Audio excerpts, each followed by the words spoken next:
modes of electrolyzer emission. One is the direct emission by production of hydrogen, which means you consume power and produce hydrogen. First part of the session is going to be what hydrogen is going to contribute in terms of decarbonization. Of Arvind Chandran and Satya Sheshadri from Energy Consortium, IIT-Madras. And experts, the dais is yours.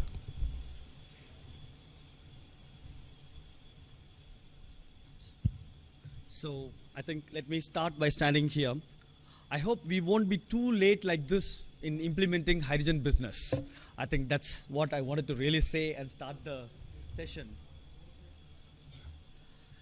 So this session is going to be slightly formal, informal, and bit of discussions. I planned for 2 hours. It's going to be shrunk for 1 hour, 5 minutes now. At 3:45, we will have a hard stop so that the next sessions will continue. But then I'll also do some sort of indication of how it's going to go. By the way, before getting started, I'm Arvind. I'm a faculty in chemical engineering at IIT-Madras.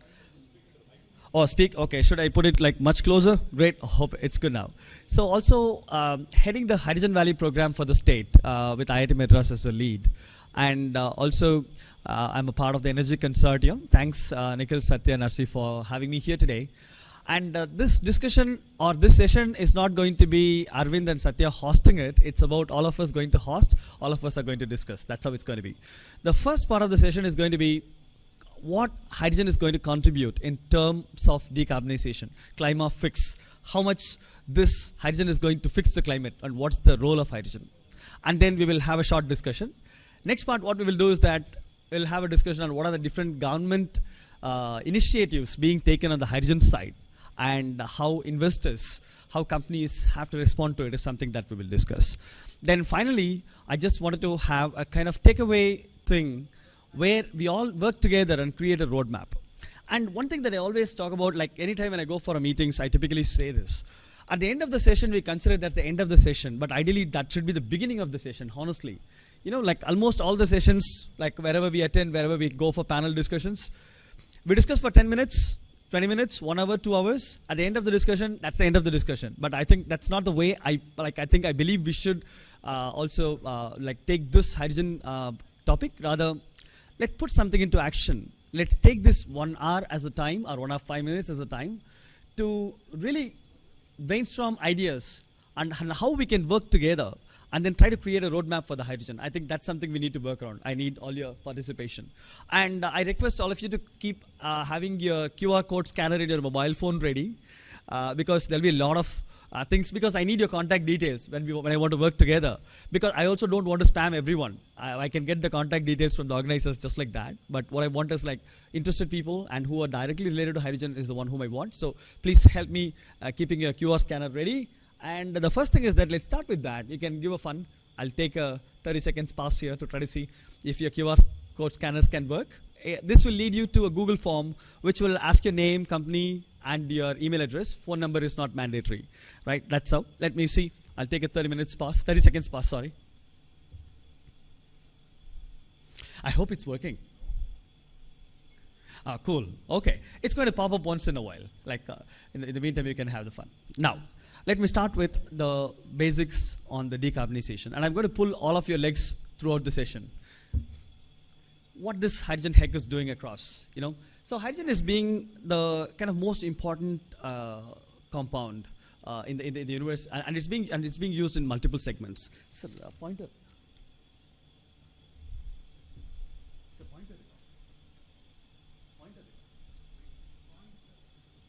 So I think this is like a chaos, and I think the similar chaos is going to exist with climate actually.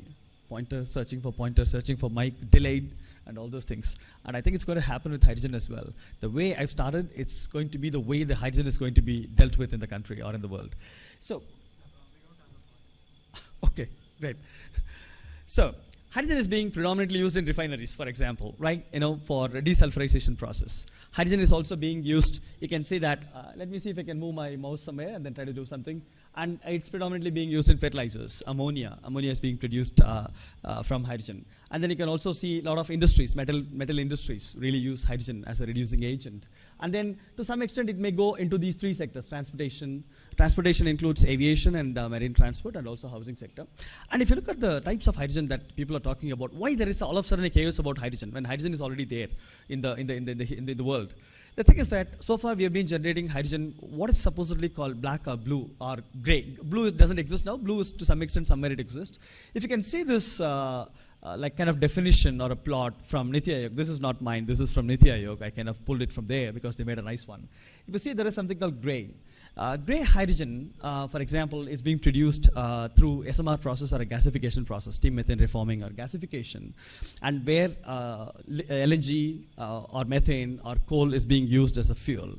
And for almost every kg of hydrogen we generate, up to 27 kg of carbon dioxide is being emitted, depending on the type of source, somewhere between 10 and 27 kg. So apparently, it's one of the most, although hydrogen by itself is very clean, but then when you look at the history back on how it's being produced, when you look at the whole value chain, 1 kg of hydrogen generates somewhere between 10 to 27 kg of carbon dioxide. That's really bad, right? And so there is a strong push to move from gray to blue. Blue is essentially capture those carbon dioxide that's being emitted due to hydrogen production and then dump it inside somewhere or use it somewhere, whatever it is. But then India is emitting 3 billion tons of carbon dioxide, and I don't think we can take and dump it.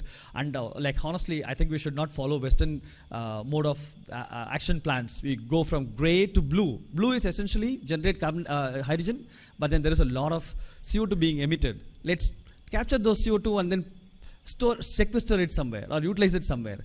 How we will utilize 3 billion tons of carbon dioxide? Of course, there are some uses that we can always create, but 3 billion tons of carbon dioxide in 2022 is what we've been emitting, and it's very difficult to really even sequester. India doesn't have really that much amount of oil wells to really, depleted oil wells to really store. So I think that blue is out of context. We have to go to, not even turquoise, like go directly to the green hydrogen. I think India is going to be a pioneer in this. I think like the way we missed our bus in the semiconductor industry, semiconductor side. And I think we slightly missed the bus in the EV side, but then we are not missing the bus in the hydrogen side. I think we are really on track. India, I'm going to show a lot of great initiatives from this government, both national government as well as the state governments. There, like a lot of them are taking up a lot of initiatives to really push this hydrogen into the decarbonization agenda. So the green hydrogen, what is green hydrogen? Is it about a hydrogen which does not emit carbon dioxide? The answer is no.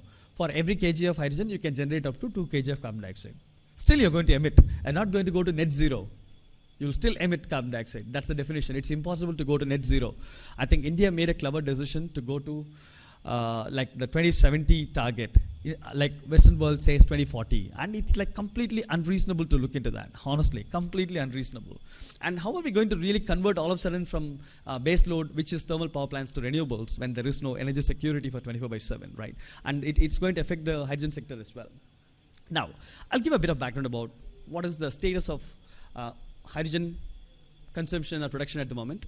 This is something you might have seen. If at all you're attending my presentation, you have seen this 100 times in my presentation. So you could see that at this is a plot from Niti Ayog's Green Hydrogen Report. You can see that in 2020, we were roughly generating somewhere around 5 to 6 million metric tons of hydrogen in India. And that roughly emits like 20 times more carbon dioxide, you can imagine. And you see that there are 3 segments there. There are 3 colors. So one is refinery sector, ammonia sector, and steel sector. Those are 3 sectors which you can see in 2020. And please also note that there is a yellow colored dot there. And the yellow colored dot almost at 0 because there is no green hydrogen. That yellow represents the green hydrogen. There is nothing coming from the green source. Now, let's move fast forward and go to 2050. You can see the far right. In 2050, you see that there are new colors came up, dark blue, light blue, sky blue, all those colors came up because India wants to push hydrogen into multiple sectors, and that makes sense. Heavy duty vehicles. For example, you can see that there's something called HDV, which is heavy duty vehicle, the second most blue color one from the top. It's a heavy duty vehicle sector. And power sector. We are not using hydrogen for any power segment at the moment, and India wants to really push it. And now look at the yellow dot in 2050. Yellow dot in 2050 is at close to 95-96%, meaning we have to generate 96% of our entire hydrogen through green sources, and we cannot go by the conventional SMR process, steam methane reforming process. Now, what is the actual decarbonization potential? And if you read the documents from a lot of reports came out. I'm hearing someone playing video games kind of thing. I hope it's not from my computer. Okay, let me continue. So someone is drilling something. So let me just quickly give, what is the decarbonization potential? For example, if you take the simple calculations of 1 kg of hydrogen generates roughly 10 to 27 kg of carbon dioxide, we directly get the value. And I'm going to really talk a bit about what is the potential of hydrogen to decarbonize this whole segment. First, let me start with how India has to follow. This is a kind of plot that we have made here, and Satya, myself, Rajneesh from our department in Chemical Engineering, Energy Consortium Research Park, we kind of brainstormed quite a lot and came out with some sort of strategies. If you look at this plot, so you could see that there is something hidden at the bottom, or you can see that right here. This year 2022 is the first number. There is something called net zero. On the top, you will see 3.3 billion tons of carbon dioxide. And India is growing at a rate of 4.5% per year, the energy requirement. India is growing at the rate of 4.5. And we assume that it's going to be constant. Let's assume that it's constant. It's not going to increase or decrease. If you do that, by 2047, you see that there is a second dot in the line in the middle, the blue color line. And that corresponds to 10.2 billion tons of carbon dioxide. If you go business as usual, our emission would triple. Our emission would really triple. Now, there are a few cases, and we all talk about net zero right away, and I don't think that's going to happen. Even to maintain the existing emission, it's not going to happen at all. And you've seen there is a horizontal line starting from the 3.3 billion tons of carbon dioxide all the way there. And that's not going to happen. So there are two cases. One, you can immediately reduce to net zero. One, you maintain the same emission. The other one is maintain the business as usual. But none of these three is possible. We cannot go. We have to do some periodic interventions. And that's where we have something called partial intervention case 2. And we kind of systematically and strategically selected that. The reason is, and we selected also 2047, which is a significant number for us, 100 years from independence. And you could see that the partial intervention case 2, the slope is lower than the case 1. The thing is, that itself requires extraordinary intervention where we have to increase the renewable consumption. We have to increase the renewable installations heavily because those are technologies available. It's more about deployment, increasing the manufacturing. And that's where that immediate dip can come in. And India has a target of 500 gigawatt by 2030. That will contribute to that. And this next 5 years to 10 years is very critical for us. The technology which are in the lab has to be piloted and then tested. The technologies which are at the pilot have to be moved into large-scale demonstrations. And then only we can go to the case 3. For example, if we try to develop technologies which are in the lab scale now, move it to the pilot, in 10 years down the line, I think they'd be good for the real mass scale implementation. And we have to implement in multiple technologies. We cannot just go by one technology. And you see that then we can go to case 3 in 2047. Hopefully, we can maintain the same emission as we are doing now. Now, let me just go into the actual hydrogen story. I said 1 ton of hydrogen roughly generates 10 to 27 tons. 10 is for liquid natural gas, or if it is 27, it means coal. So depending on the source. And we are generating roughly 5 million tons of carbon dioxide. I took somewhere in the middle, like 20 kg per kg of hydrogen. That leads to somewhere around 100 million tons of carbon dioxide. And as of today, hydrogen is contributing to 3% of total emissions in the country, more than 3%. And that's phenomenal, right? That's really phenomenal. And if you look at the 2047 document, 2050, India says we wanted to generate 30 million metric tons. And if you go for business as usual, then we're going to add up 600 million tons of carbon dioxide because of this 30 million metric tons. And assuming that we go all the way to the green hydrogen, like all this 30 million tons come from the green hydrogen, we are going to offset it by 600 million tons. 600 million tons of CO2 is going to be taken off from our emissions altogether, right? And that will lead to 5.8% total emission saving. That's government's thing. And I'm going to give you more optimistic and bigger numbers as well. Let me take a case of steel. For example, if you want to literally decarbonize the steel industry, and assuming hydrogen is going to be one of the biggest players, I'm going to just give a lot of thoughts now. Hydrogen is going to be one of the biggest players, let's say, in the steel industry. Direct reduction of iron ore using hydrogen, or pump the hydrogen into the blast furnaces, whatever we do.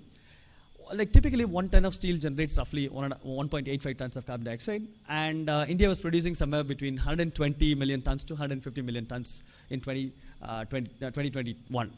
So I took as like the small number, 118, so the lowest number that was shown in some reports. And so we were emitting somewhere around 30 million tons. And if you want to decarbonize steel industry, every kg of steel or every ton of steel would require 50 kg of hydrogen. 50 to 60 kg of hydrogen is what is required in total. And if we do that, and India also has a plan to increase the steel production to 300 million tons in 2030. Our production is going to be 300 million tons. And now that 300 million tons will offset 555 million tons of carbon dioxide. And as per 2030's emission expectation, we will be offsetting 11.6% decarbonization. We can take 11.6% of carbon dioxide off the out. And that's what we need, right? Like, this is the biggest thing. Can we decarbonize the entire steel industry with hydrogen? And if we do so, then we're going to take 11.6% off from the emissions. Now there is a question. Is that the number given, that 4.5% I've taken, or the total emissions that the government projected, does it take into account of all the growth that's happening across all the sectors? I do not know. I think we need to really look into it. Because at the moment we are emitting only 3% due to steel, right? Somewhere lower than that. But then now what I'm saying is that all of a sudden 11.6, because I take the baseline number as 4.5% growth from 2020 out, and then all the way down to 2047. I don't know if it's true. But now, in any case, steel is going to decarbonize certainly somewhere between 5 to 8%, that's for sure. And we have cement industry, and we have refineries, and we have household sectors, we have heavy duty vehicle sectors. And looking at all these things, I kind of strongly believe our decarbonization potential is going to be more than 20%. I'm going to skip quite a lot here, but I just wanted to talk only one thing. Will hydrogen even go to the power market or energy sector? That's always a question, right? And I'm going to really give a bit of information, and I've heard like a lot of you are from the battery segments as well. And I would like to just give a feel of what is the energy storage required for the country when we move our base load from thermal power plants to renewables. For example, India was consuming 1,700 terawatt-hour in 2021, and vehicle uses gasoline, petrol, diesel, all those things. And if you take all those energy, that accounts for 20-25%. On average, we are utilizing somewhere around 2,000 terawatt-hour. That is India's requirement in 2021. And let's take that same 4.5% growth that we're expecting. In 2047, our energy consumption would be 6,000 terawatt-hour. Imagine 6,000 terawatt-hour is phenomenal. And we cannot just take the steps that we have by the government, 500 gigawatt plants are sufficient, solar plants. No. It's going to be, we have to really do phenomenal amount of installations. And now let me take one more case scenario there. And out of that 6,000 terawatt-hour, and let's say that 3,000 terawatt-hour come from renewables, wind, solar, and whatnot, any other things if at all exist. And 3,000 terawatt-hour, let's assume that half of it is directly used into the grid. And then the rest half is stored and used. I'm taking half the case. You can take 25%, 10%, 70%, whatever you want. And if you do that, India's energy storage requirement in 2047 is 4.1 terawatt-hour per day. 4.1 terawatt-hour per day. And this is phenomenally alarming. 4.1 terawatt-hour per day, the entire world has to make batteries for India.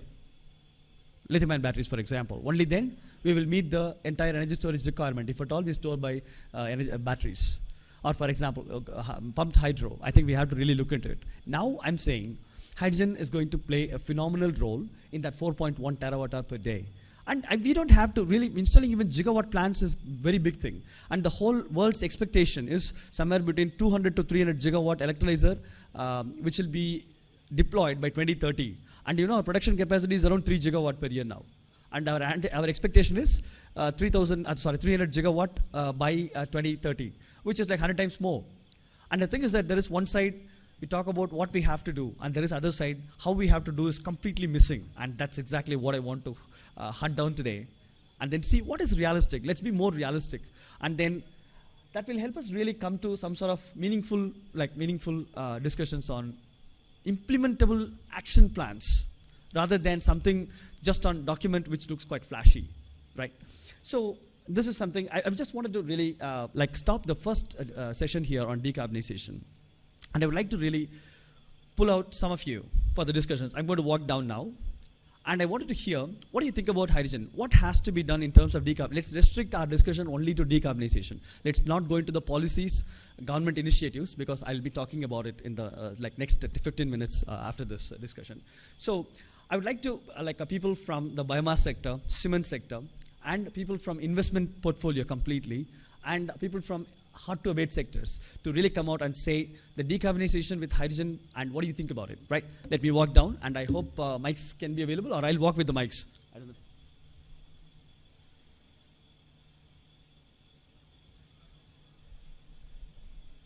So I don't know where they are. So let me walk down to the mics. Oh, Mike, is there any extra?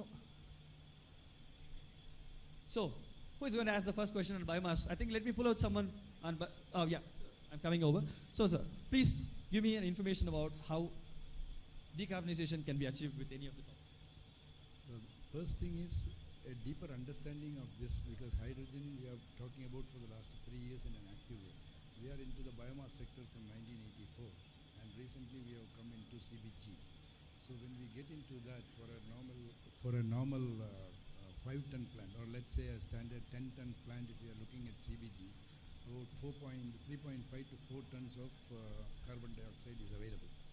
So we are looking at options of converting that into dry ice, but then how do you think that this can be worked together, because really we don't know how to work on this.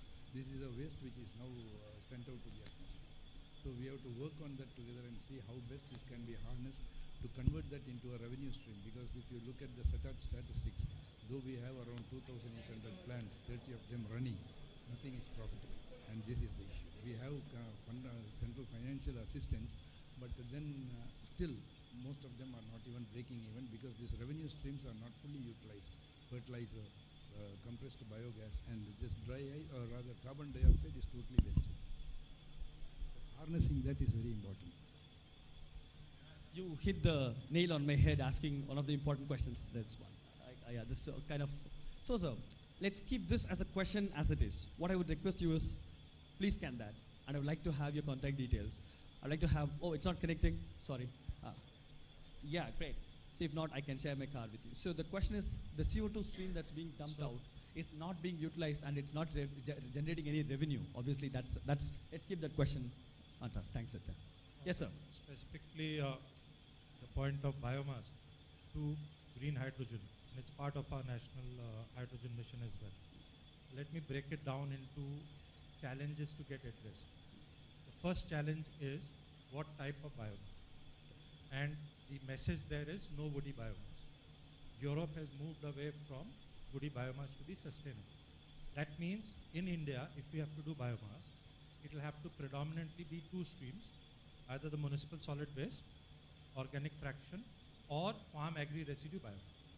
And for both, we need to have biomass supply chain management as an independent industry development, yet not there in India.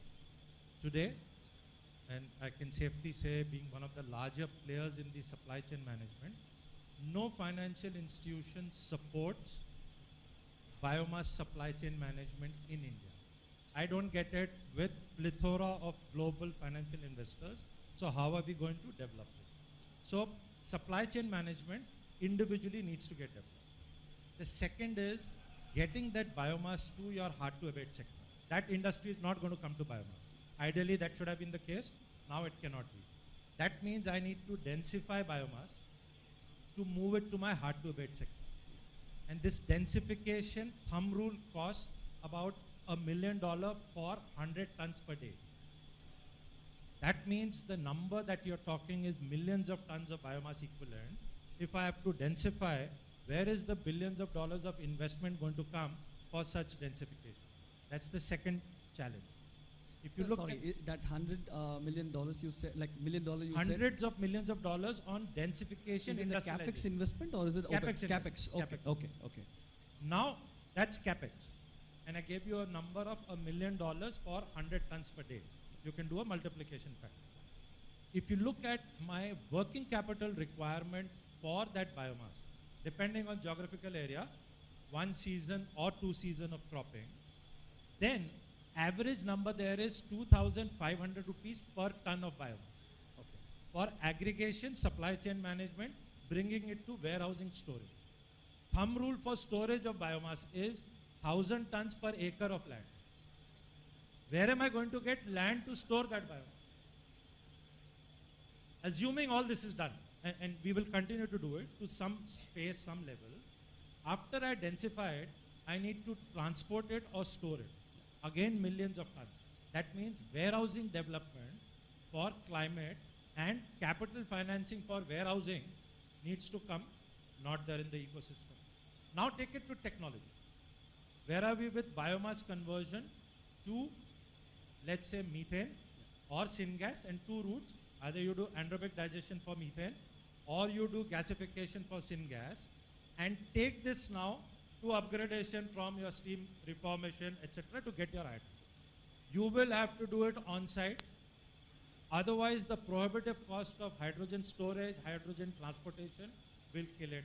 That means you need to set up on-site hydrogen generation, something like Indian Institute of Science Bangalore has developed, and consume that hydrogen there for the number of steel that you're talking. Correct. So, Right?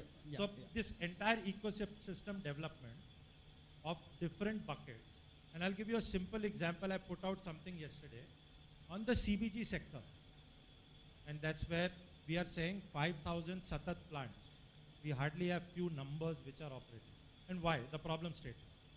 We don't have a concerted department or ministry or a nodal agency to handle biofuels, bioenergy in India. Sir, I think just like, sorry for the interruption, but I would like to really think, this is a kind of important thing that I would like to really discuss. In fact, on one side we have an ambitions just written on the document, the roadmap on how to reach those ambitions, and thank you so much for bringing that up, sir, because So the last part, another part here, the cost of that hydrogen, okay, right, at which you want to replace with steel and cement. Even when you start doing this route, even at today's numbers, and assuming with scale we will be able to cross-subsidize it, you would still be at about $6 to $7 per kg. okay, How are you going to compete with a $3 which is being given by a US to say to do it? We are not giving anything. We are saying commercialization to scale. So even if you start bringing the cost down, we are not coming to the cost of replacing the cost of energy today. correct, sir. So probably I would like to ask a follow-up question on this one, sir. So yes, especially the last one you talked about, US Inflation Reduction Act give $3 incentive per kg of hydrogen, right? In the long run, of course, no incentives really work. I'm going to talk a bit about what are the incentives being given by the government of India. It's really less compared to what's being given in the US. And incentive-wise thing, we have seen FAME 1, FAME 2, all these programs for electric vehicles. And obviously that's not sustainable in the long run. Of course, there's only the push, right, so essentially. So even in the US, if they want to use the biomass, I think the same problem is going to be there, I think, right, sir?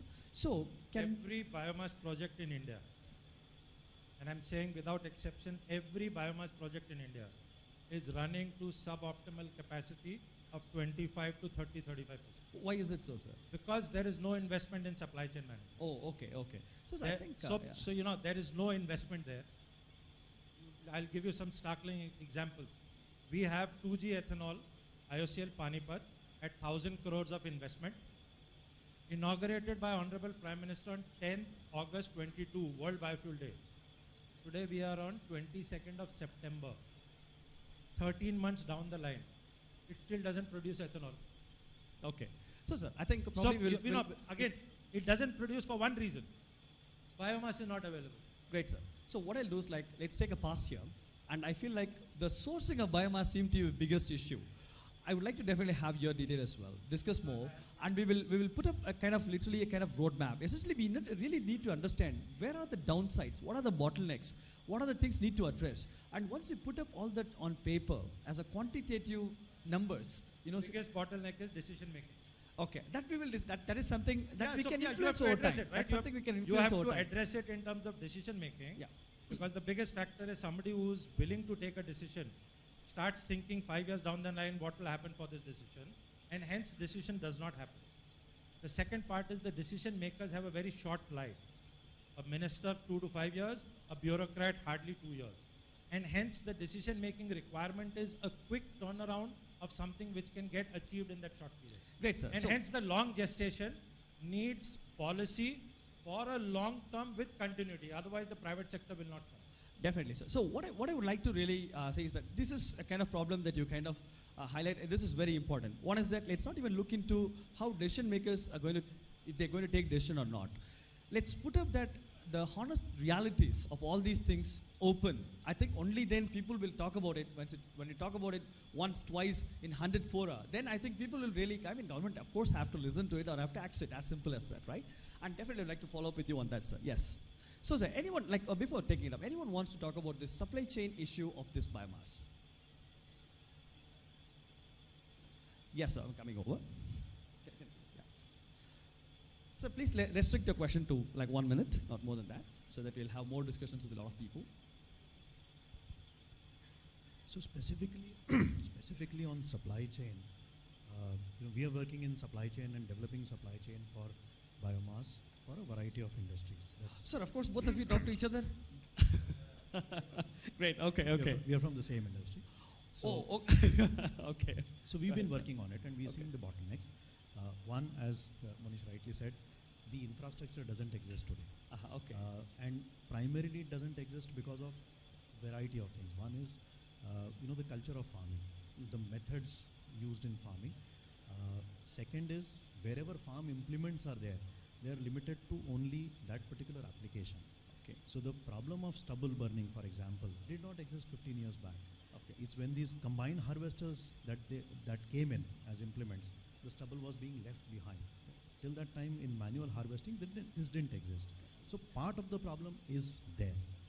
The other part is then, the kind of time that is available, because there's pressure, and also the change in agricultural patterns. So some of these things are bottlenecks for supply chain.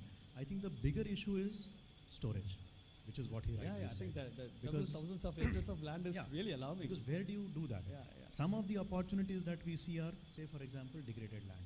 Mm-hmm. So storages today in the rural area happen on agricultural land. Can we look at degraded land for storage of biomass? The third thing that we believe should happen is significantly large decentralization of processing of biomass. The current trend is centralization, but centralization is That's a fantastic point, sir. Yeah. Decentralized things. Why so you have to put everything in decentralized. one place? So one should look at. It's a very difficult thing to imagine, but as a corollary, anybody who looks at, let's say, Amul, the milk dairy, they have something called the milk run.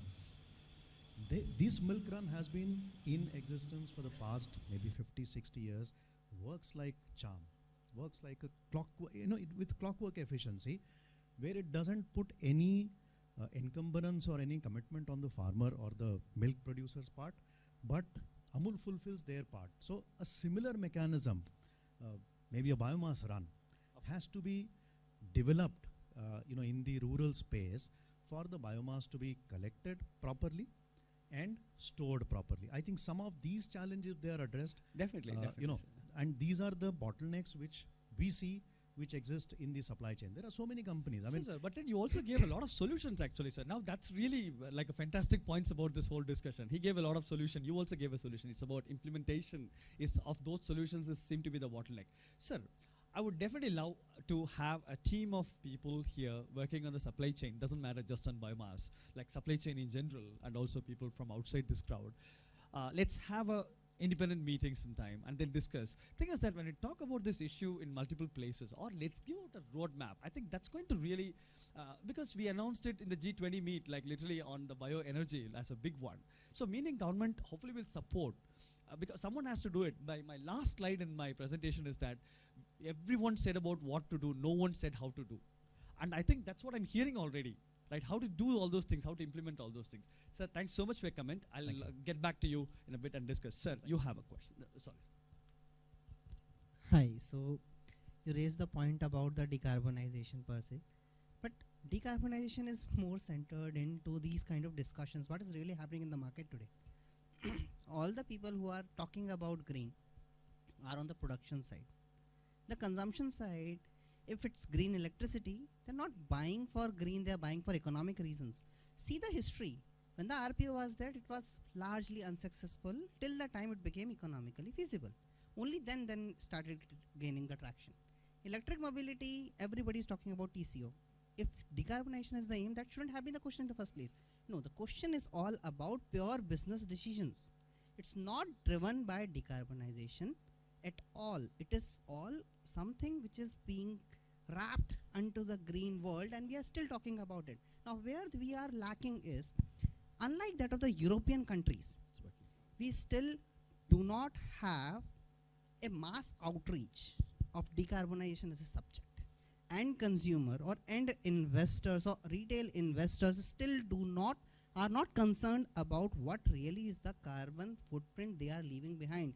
If they are buying a particular kind of cement, is this really healthy? If they are buying a particular kind of So let's not even go to that. You know what I'll say? 1 unit of electricity, you keep a light on, 1 unit of electricity, India generates 900 grams of carbon dioxide and nearly 1 kg. Not even go to thinking about cement, because that's like really technical. At least I think you've really brought up a valid one. Ultimately, this has to be driven in that particular large construct as to decarbonization is something which needs to be treated in that respect, in which every consumer or every investment decisions needs to be routed through that. Instead of just only the pure business making sense, in which we are already talking about the viable technologies. Viable means it's not something which you need to promote on, it will be automatically promoted. Exactly. So that is where the missing link is. We are yet to drive down to the end consumers or to the retail consumers. Societal acceptance. Is that, should I use that word, societal acceptance, sir? Societal acceptance. Look at Europe. Multiple such countries are there in which election are driven by green topics.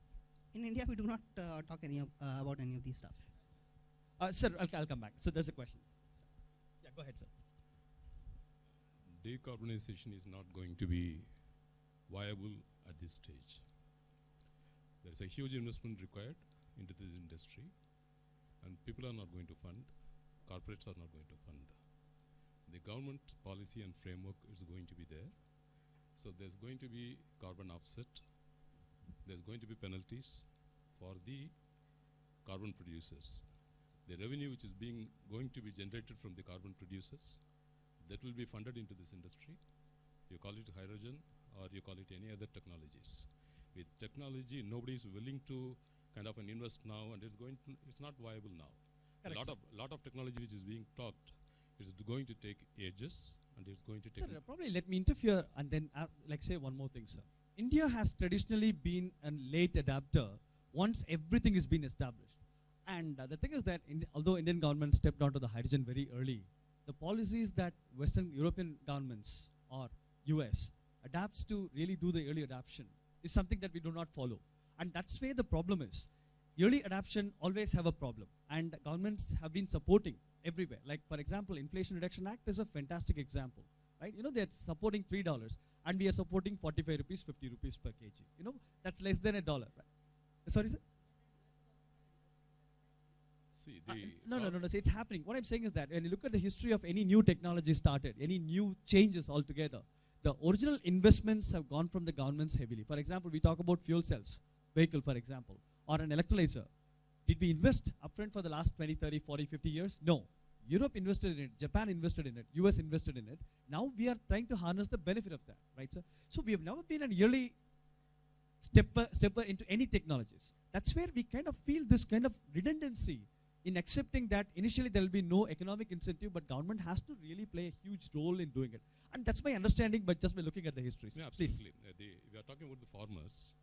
There are 70% of the farmers are small-scale farmers.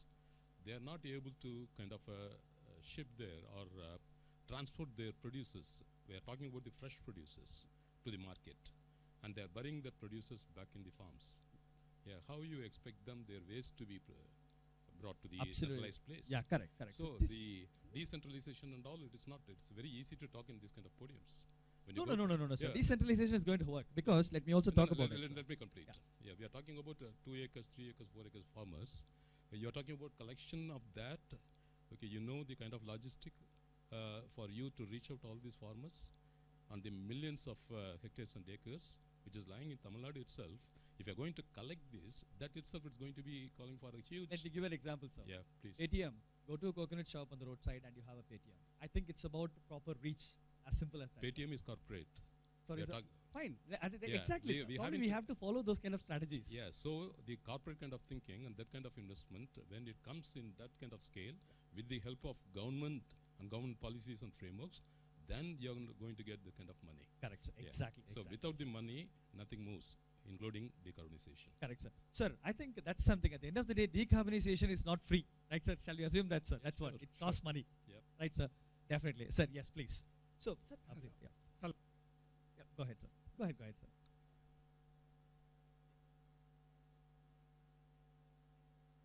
I have two other hydrogen generation mechanisms which we worked with. Okay. In 2008, using sodium, aluminum, and water, we in situ. Sir, Mike, I hydrogen- think, can you put a mic close to it?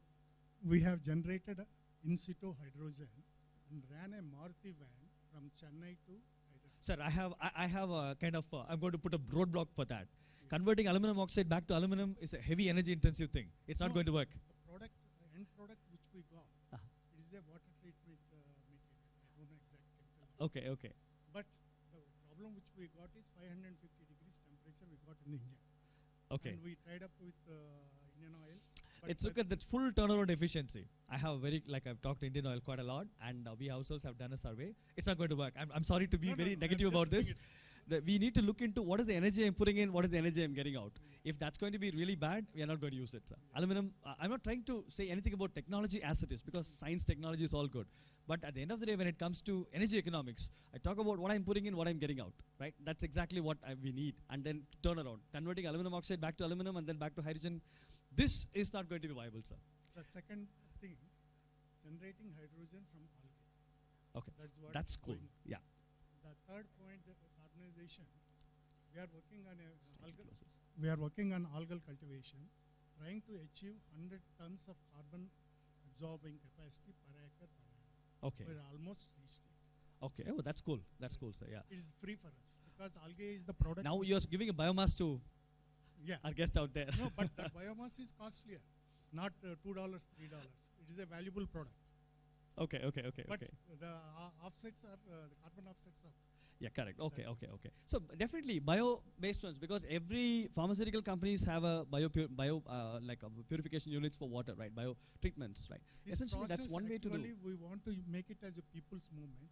Like agriculture, we want to cultivate alga culture. Okay. In the entire coastal area of 1 million hectares we have. If we convert the entire coastal area, we can generate millions of tons of carbon credits out of that. Okay. It is possible. Okay, that's really cool, sir. Definitely. I think biomethods are something that we kind of ignored all the time. Really need to look into. What we need is only solar power, sunlight, Yeah. seawater, and atmospheric carbon dioxide. That's anyways available in surplus. Yes. Great, sir. Thanks. So we'll take like 2 more questions and then we will stop. Yes. So I'll come back. Yes, sir. One of the things that we have not looked in is, as we build these 100 gigawatts of electrolyzers, what's the availability of material and what's the cost of the material impact? And one of the challenges that I'm seeing is, as we start building electrolyzers at scale, you have a heavy dependence on these platinum grade or platinum group materials, as they call. And how are we looking at it? Second question, maybe you are already aware that the government of India said 2 kg CO2 emission per kg of hydrogen is considered green. Yeah. We did a basic LCA or life cycle cost and found that they have considered only 1 year of operation. Yes. If they really Yes. consider some kind of life of the whole thing, they shoots up to more than 30 kg of hydrogen per kg of, 30 kg of CO2 per kg of hydrogen because of the life of the electrolyzer itself. Yeah. Now, are there some thoughts on how do we even look at it? Okay, to answer your first question, Satya, I think I kind of did a bit of survey on that. Indu, please a minute. Just I'll answer this question. To add one more so you Sure. can finish your answers. Yeah. No? So continuing the same thing, he talked about building it, use life, and then what about the end of life of all these electrolyzers? Same thing what we are seeing with solar panels, right? So complete LCA is important when we are planning these strategies. Correct. So I think those are like a fantastic questions. The reason, and then it's very easy with electrolyzers. Let me put it that way. World knows how to recycle batteries, which contains lithium, nickel, manganese, cobalt, copper, aluminum, phosphorus, fluorine, everything inside. And you put a black mass, and you can segregate and then do the complete recycling of it. World knows how to do the lithium-ion battery recycling. And the thing is that with the electrolyzers, fairly straightforward, and it's not as small units as this. It's a very large units, and 100% of platinum comes back to the supply chain, right? That's the best part of this whole system. And for example, only with PEM we need PEM electrolyzers, for example, we need platinum. If you go for alkaline electrolyzers, it's all about nickel. So I think we need to go to Philippines, Indonesia to really source the nickel, as simple as that. And end of cycle, I think, this is seriously an important thing. We need to start thinking straight away. Anyway, there's going to be a lot of gigawatts of electrolyzer coming in, and how we can effectively recycle it. The easiest part is every electrolyzer is going to be minimum at 1 megawatt, except few companies, they are making at 350 kilowatt. Majority of the electrolyzers are going to be at half a megawatt, 1 megawatt, up to 20 megawatts. Meaning if you open up a single electrolyzer, you get like kilograms of materials, just like that. And I think recycling is going to be fairly straightforward. Unlike the system in lithium-ion battery, the most complex ones is lithium-ion batteries. Even lead-acid batteries are complex. Now, I think this is going to be far more easier. That's what my thought would be. Coming back to the LCA point of it, Satya, even for solar panels, I think we always disagree that it's never a net zero system. It's always there is some amount of emission coming in. And I think you need to really enlighten us with some sort of your fundamental research activity, share it with all the CLIMAFIX participants, and try to see what is that number that's coming out. Again, similar to the biomass supply chain that we discussed, you need to give us an idea. You're not going to go to net zero. The 2 is already not viable. Is something, if you could give a proper breakdown and we talk about it, that will be really cool. So I hope it can be publicly shared. We will be publishing it shortly, but what I can share is, as Arvind mentioned, while there is a lot of directional motion towards PEM electrolyzer, because there are multiple components of electrolyzer emission. One is the direct emission by production of hydrogen, which means you consume power, you produce hydrogen. That has an emission cost. So most often when we look at green hydrogen, we mostly focus on the type of power that we consume. So wherever you can equate it to from renewable energy, there is some equivalent emission factor associated with the renewable energy consumption, and that's what is taken. But what is missing in the whole thing is there is a significant material component that goes into building this electrolyzer. Though I agree with Arvind that we can completely recycle all the material, but recycling is also not free. Each recycling contributes to a reasonable amount of emissions. And that's where there is a huge debate on how do you even structure. Right now, of course, it's not zero. Even if you consume renewable energy, there is some emission consumption.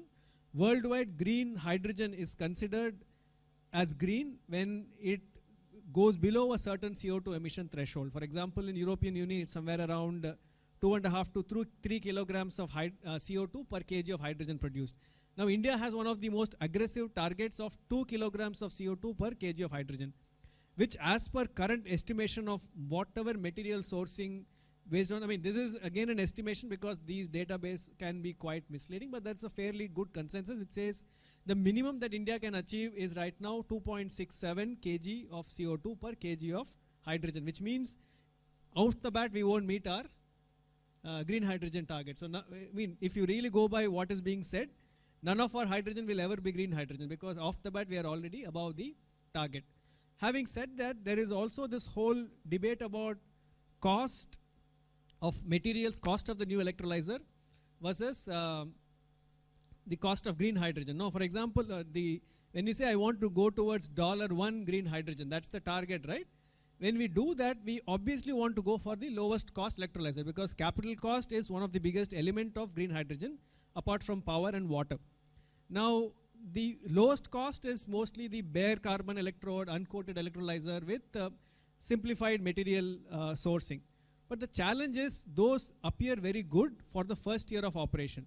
But then when you talk about life cycle, if the electrolyzer needs to have a 20,000 hour life, which means the uncoated electrolyzer, so-called with materials which is lot more susceptible to corrosion and other kinds of operational damages, you need to be replacing those every 4,000 or 5,000 hours up to 7,000 hours, which means over the period of the entire electrolyzer, you're probably replacing the whole electrolyzer a couple of times, which means the life cycle emissions is actually 5 times more than the more expensive coated with stainless steel and higher grade materials. So this whole target of fixing cost per green hydrogen and also fixing 2 kg or whatever the quantity per kg of green hydrogen is a bit misleading because it does not really account for the operational life. And this is a mistake we made with solar. Satya, We like I said- just want to add on one more thing, and then so thing is that we've been shown a lot of electrolyzers have run for 150,000 hours, like without anything. So rather than looking into replacing the components, I kind of believe that how to improve the quality of the existing systems, because submarines have electrolyzers inside because they have to generate oxygen, and submarine electrolyzers operate for like several hundreds of thousands of hours without anything. Like they work, like of course they are very expensive, they are well designed, and they don't need hydrogen, by the way, they need oxygen. They dump the hydrogen, by the way, so they don't care about it. But electrolyzers are being there. So rather than looking into the replacement perspective, Satya, I would also like request you to add one more thing. What are the downsides that might be existing in terms of increasing the warranty, so that, or in terms of increasing the life? For example, if I increase 5 years warranty to 5.5 years warranty, how much of emissions we are going to save? Satya, I think what I'll do is, like, I'll take a pass here, because we'll also discuss the next part of it and then quickly finish up the show. So what? No, quickly discuss the next part of it and quickly finish up the show. Okay. Yeah, we have a hard stop at 3:45, so that the next 3:50, another 20 minutes. Yeah. So, good question, Arvind. So here the real question is, do we go for electrolyzers that last a long time? Yeah. Submarines, you don't have this whole cost challenge. So the whole challenge really comes from our arbitrary targets of $1 per kg hydrogen. So if you really don't look at what contributes to that, that's where these challenges come from. If we say, I want this much life of the electrolyzer and thereby I will reduce the cost in some future. So you put life and emission first and cost later, I think the problems Exactly, automatically Satya. So solve. the thing is that 111 is the most nonsense that I've seen. 111, and I think every kg of hydrogen requires 55 units of electricity, and $1 is 80 rupees. And for electricity, if you use 55 units of electricity already, let's assume that you are one of the biggest renewable producers and you generate at 2 rupees per unit, still you have 110 rupees paid only for electricity, which is more than $1. And literally impossible to really get that $1 business, except you are incentivizing half of it. I think let's not go by the Western culture. And I think on the biomass side, we heard the reality on the ground. Similarly, let's do the similar reality on, heard about biomass, we heard about the cost of decarbonization. Satya mentioned a lot about LCA and then the recycling part of it. And I'm sure there are a lot more thoughts that are there with our delegates here. Let's please, sir, I'll go back to the next one. I'll come back and discuss that. And I would like to just ask you to just register yourself. I'll write back to you. We'll take all those points, collate it, and then we will start putting up a document, essentially saying that what is possible.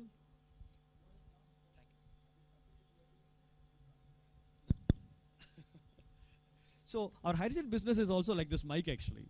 Sometimes it works, sometimes doesn't work, right? So let's look at all these things holistically, and then let's go unbiased.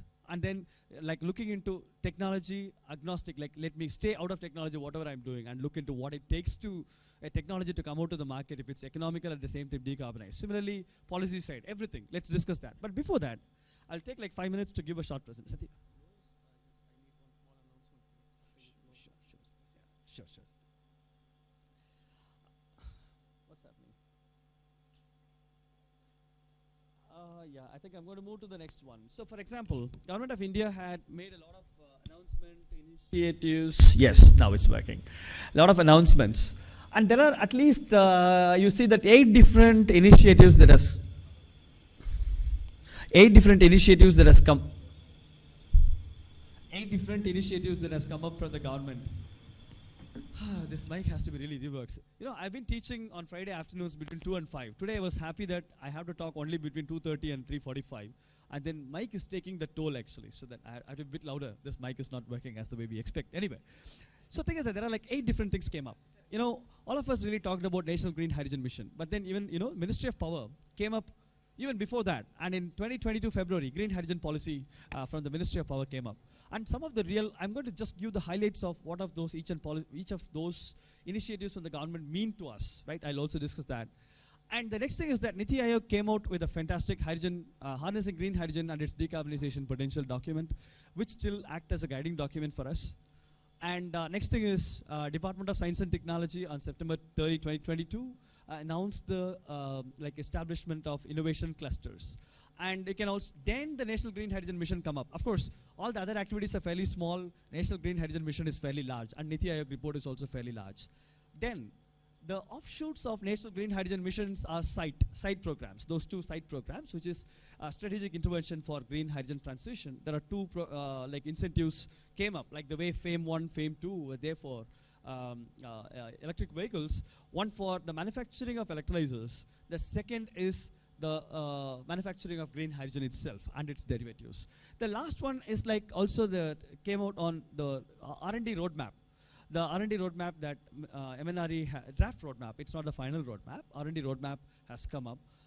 And what I do is like I've also put all these things in a single folder. If you want to really go to that, all the documents are dumped in one folder, so you don't have to search. If you want to scan it, just scan it, and it will go to my cloud, and where you will have access to all the documents, except one, I guess. I don't know which one was it.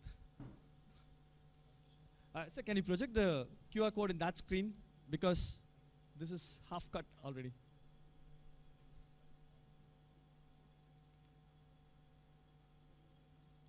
I hope it works.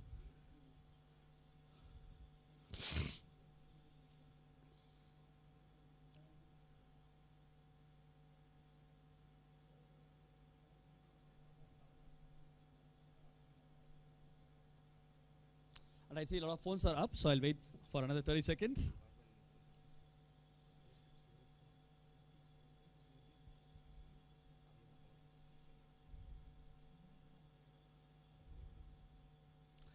Okay, now I'll move on to the next one.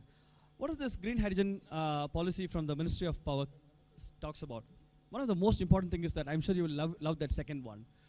They have given 25 years transmission waiver charges if you put up any green hydrogen projects before 2025 June. You know, 25 years interstate waiver charges. That's really, if you have a plant, a solar plant in Rajasthan, you can take it down in Tamil Nadu. No transmission charges. Awesome thing. Right? And I think this is something, one of the most important things. And then they've also done open access renewable availability, right? That's that thing. So if there are power plant operators, renewable power plant operators or government-based operators, and you can just take the renewable electricity from the open access market, open market, and then try to use it, right? And that's something really nice. And you know, they've also done, before, if you want to take the, participate in the open access market, there is a minimum around 1 megawatt. And now it has gone down to 100 kilowatt. The reason is this will help the small time players also to participate in the green hydrogen activities. That's really cool agenda. On one side, we really like how to execute the things were all problems. But then government, I think they kind of really understood how to really work around with the renewable business. And they kind of came out with these kind of nice policies. And they gave 30 days banking. And 30 days banking, I think many states doesn't allow, except for green hydrogen. Unless you do for green hydrogen, your banking time is less than an hour, right? I mean, it depends on the state. And it depends on renewable solar or wind.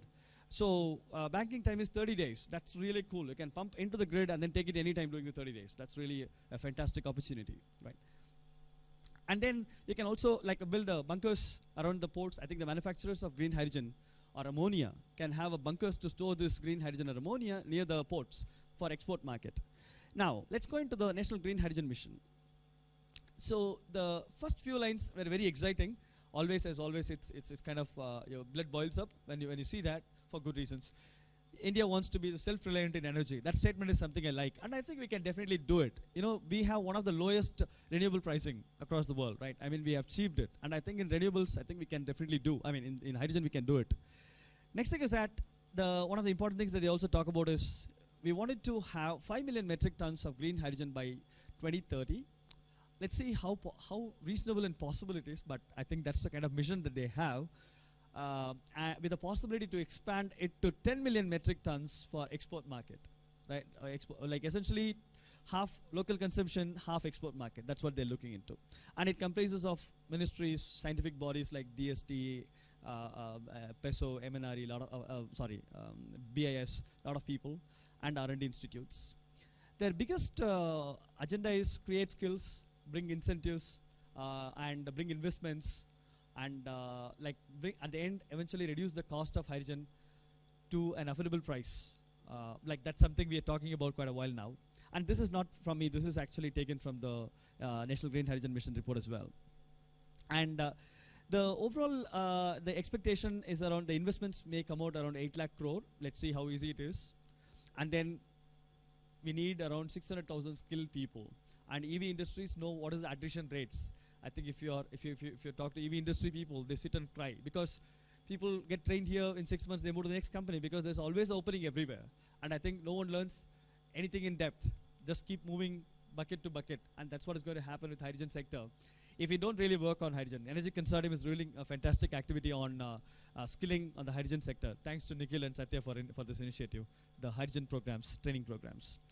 The total financial outlay is around 19,000 crores, 19,000 blah, blah, blah, blah, blah. You can see the split here, out of which the site program, I'll talk about the site program in the next 2 slides. Almost 17,490 crores goes into site program. Pilots, this is where we need to do. Any investors, I think you would like to see a techno-economic viability, right? I think we need to do pilots. That's where we need to come together and try to trap this good amount of money, 1,500 crores of money available from MNRE to do pilot projects on new technologies or indigenized technologies. And then even the existing technologies, Satya has mentioned about, can this really work for 5 years, 10 years? Do we have a data? No. Can we try to do the accelerated testing in the pilot so that we can get some data and get some sort of meaningful outcome? That's something we need to really look into. We need to use this pilot and R&D budget because the site program is just about incentives. The other two, the middle to pilot and R&D, is about direct investment as a grant from the government. The last part of it is like for all the mission standards, preparation, regulatory things, they use another 388 crores. And let me quickly say, and I'll take another 2 minutes and then finish this story. I have to run to my next presentation at 4 o'clock. So if you are attending World Energy Storage Day, I'll be there also talking at the green hydrogen thing. So let me finish this quickly. There are 2 components in the site. Component 1 is incentivizing the electrolyzer manufacturing. So essentially here, SECI will be the Solar Energy Corporation of India Limited will be the agency under MNRE to act on this. And for this electrolyzer manufacturing, you'll get 4,400 crore incentive. And it's fairly small compared to the FAME 1, FAME 2 incentives that we've got, right, for the electric vehicles. But then the support is around, the first year, the support is around 4,440 rupees per kilowatt. And then over years, at the end of year 5, it'll taper down to 1,480 rupees, essentially 1/3 of the, or less than 1/3 of the original cost. And the incentives are calculated really well. It's not a simple calculation they've done. You cannot really build any random thing and get the incentive. They have really well thought through document. The site document is really good. So what they said is like, if you see those numbers I've written at the bottom, the local value addition, if it is less than 30%, then essentially your value, your indicator, like the number for LVA, parameter, coefficient is going to be 0. Now you look at the top incentive formula. It has 4 parameters: electrolyzer sales volume, quoted base support price. Base support price is that 4,440 rupees per kilowatt I talked about. Then performance multiplier, then domestic value addition. If your domestic value addition is 0, your domestic value addition coefficient will be 0, incentive is 0. So to qualify for incentive, we need to have minimum 30% local value addition. Then you look into the performance coefficient.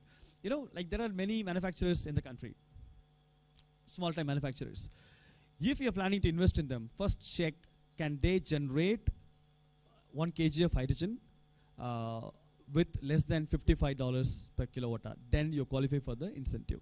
You can see that performance coefficient, if you are using more than 56 kilowatt hour units of electricity per kg of hydrogen, you do not qualify for incentive. And then the present consumption is somewhere around 53, 54. I think that's how most of the electrolyzers work. And if you are one of the new time hydrogen player, you need to really look into it. It's not just about electrolyzer. It's about drying, purification, everything together has to come to less than 56 if you want to qualify for the incentive. The next part, if you want to get highest incentive, reduce it to less than 46 kilowatt hour.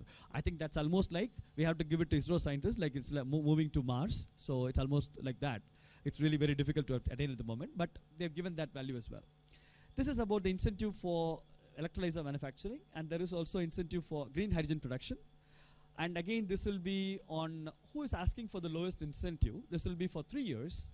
And if you look at it, first year they'll give 50 rupees per kg. And we talked about $3. 3 into 80 rupees, 240 rupees, right, roughly in US. Here it is 50 rupees. And it's not going to be constant. It's going to again taper down, 40 in the year 2, and then 30 in the year 3. And this is not only for hydrogen, it's for ammonia, it's as well as for any other derivatives related to green hydrogen. The total financial outlay is around 13,000 crores available in the Site 2 program. And for example, if you're a bidder, like if there are multiple bids go into it, whomsoever is asking for the lowest incentive, like that's what is going to qualify for the incentive actually. It's not that cap is around 50 per kg. It's not that they're going to give 50. Cap is 50. You can ask for more, but then they'll give 50. But then if someone asks lower than that, and the company which is asking more, essentially like L1 business in the government, it's going to work that way. And what I'll do is like I'll stop at this in this place. We talked about green hydrogen standards. Government came out with these numbers: 2 kg of carbon dioxide per kg of hydrogen. With Satya kind of literally trashed that number, but we would love to work with all of you, and Satya definitely, hopefully the next CLIMAFIX we will have some sort of meaningful number. We will, hopefully we'll have your presentation discussing that, why the 2 kg is not possible when you do the full LCA.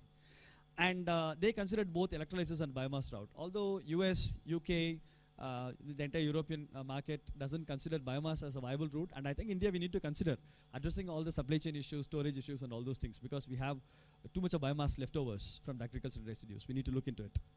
And that's exactly what I wanted to leave with. I don't want to finish this show here. I want to start the show here. So all the government documents, all the 8 documents talk about what to do. They never said how to do. And our first delegate on this biomass, he said about how difficult it is something like to get something done meaningfully. Let's put all those things and then create a kind of document.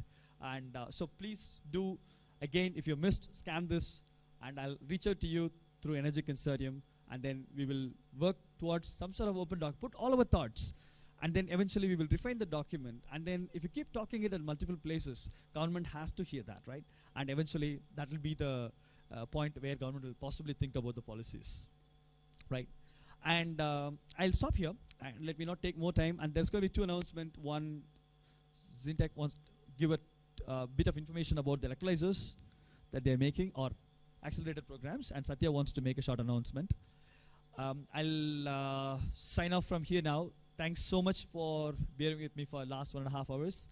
It's always a pleasure talking to audience from variety of sectors, and especially this set of audience from investors, portfolio, technology, academics, and this is really cool. A lot of nice thoughts came up, and we need, in fact, a lot of time to really discuss about what we are doing and what we have to do.